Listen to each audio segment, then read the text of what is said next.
ओम शांति। शरीर के माता पिता की दुआएं होते हुए भी जीवन में अनेकों उतार चढ़ाव होते हैं। इसीलिए पारलौकिक माता पिता को याद करते हैं। उनकी दुआएं ही सब दुखों से छुड़ाने वाली है।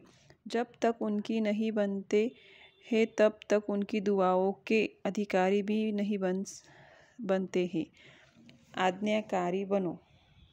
सुखद जीवन के लिए आज्ञाकारिता का गुण बेहद जरूरी है। माता पिता का आज्ञाकारी बनने से उनके आशीर्वाद के पात्र बनते हैं। उनके सिर मोर बनकर रहते हैं। उनका स्नेह और सहयोग प्राप्त होता है। परिवार में खुशहाली और शांति बनी रहती है। शिक्षक का आज्ञाकारी बनने से पढ़ाई में प्रवीण एवं उत्तीर्ण होते हैं। संस्कारी बनते हैं शिक्षक तो गर्व होता है। उनका विशेष मार्गदर्शन मिलता है। उनके साथ संबंध मधुर होता है। अपने से बड़ों का आज्ञाकारी बनने से आगे बढ़ने का मार्ग सुगम होता है।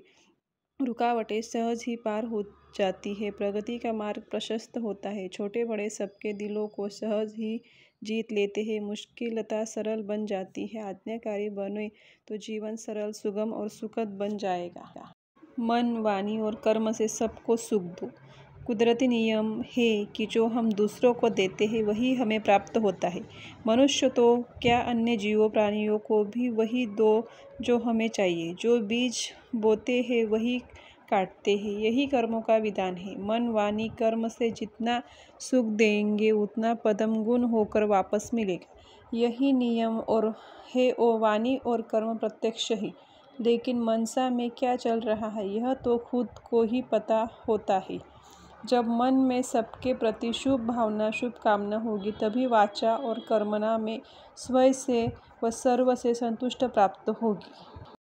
व्यर्थ से मुक्त बन चरित्र का चित्र बनाओ।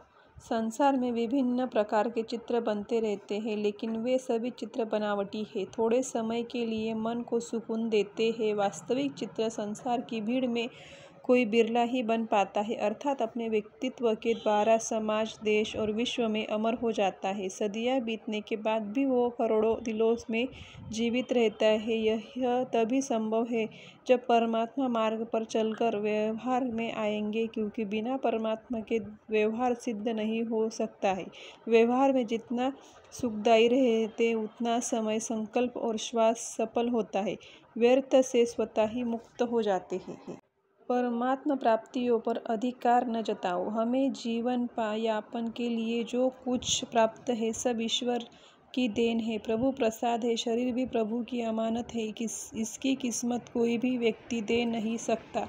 यह कुदरत की अनमोल रचना है। इसके पोषण के लिए आवश्यक पदार्थ जल वायु पृथ्वी अग्नि आकाश हमें कुदरत से सौगात स्वरूप प्राप्त होते हैं।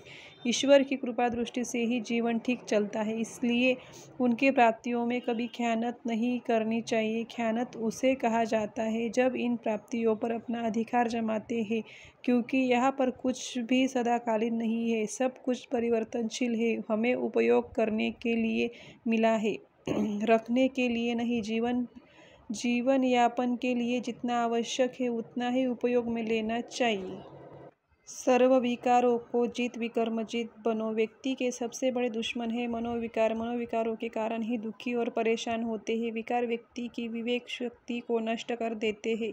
हम कितना भी सत्कर्म के मार्ग पर चलने का प्रयास करें लेकिन जब तक मनोविकारों को जीतने का दृढ़ संकल्प न ले तब तक सफलता से दूर ही रहेंगे। विकारों के अधीन हो जाते हैं तो खुशियाँ समाप्त हो जाती है।